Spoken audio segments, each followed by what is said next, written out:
Hi students, today we are going to know about Python language. What is Python?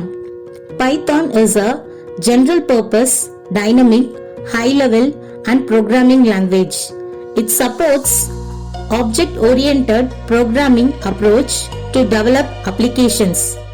It is simple and easy to learn and provides lots of high-level data structures.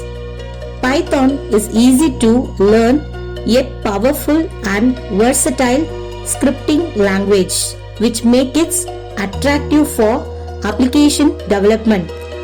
Python history. Python was invented by Guido van Rossum in 1991 at CWI in Netherlands.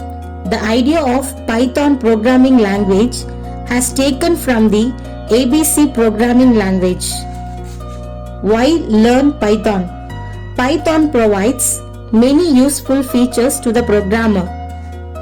These features can make it most popular and widely used language. We have listed below few essential features of Python.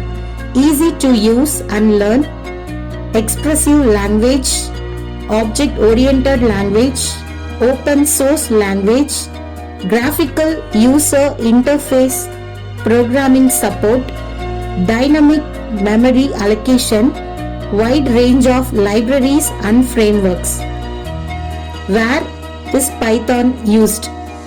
Python is a general purpose programming language and it is used in almost every technical field. The various areas of Python use are given below. Data science, data mining, desktop application, console-based application, mobile application, software development, artificial intelligence, web application, 3D CAD application, computer vision or image processing application.